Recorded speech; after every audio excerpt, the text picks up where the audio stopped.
Narito po kami ngayon sa Mabakan, Kalawan, Laguna, kung saan ay atin pong binigyan ng pagkakataon upang obserbahan ni Dennis, ang isang magsasaka, na gamitin ng kanaan. At ito po ang naging resulta pagkagamit nga ng kanaan. Dennis, sa napakaiksing pananalita.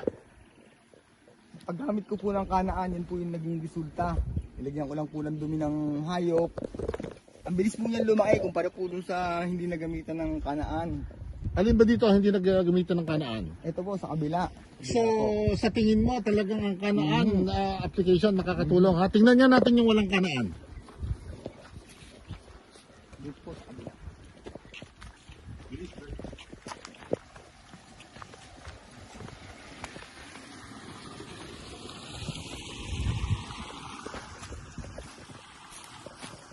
At yan naman ang walang kanaan, ano? Paituro mo na nga, bakit mo naman hindi nilagyan ng kanaan ito? Kulang po kasi yung budget ko para doon. Nagkulang ka ng supply ng kanaan. Anyway, anong masasabi mo? Talaga bang ako talagang gusto ko mabigyan ng magandang nakita mo nga rin yon.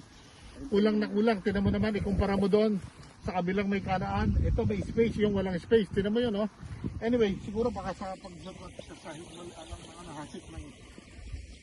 So, sa tingin mo, Dennis, hindi tayo nag-endorso. Ang gusto ko, parehas tayo. Makakatulong ba to sa magsasakang Pilipino at sa ating pong mga pamilyang Pilipino? Oo, makakatulong po. Isa na po wala pong chemical yung kanaan. Ito ay maraming chemical. At saka po ito sabay pong itinanim. Kitang-kita nyo lang po, mas malaki po yung gamit ng kanaan kaysa po dito sa insecticide yung nabili ko. So organic yun, ha? Organic po yung kabila. Ito, hindi. May mga pesticides sila ka na. Okay, maraming salamat. Yun lang ang gusto ko malaman. Maraming salamat. Yun, maiksi lang. Diba? Ayos na yun. Patakot ka.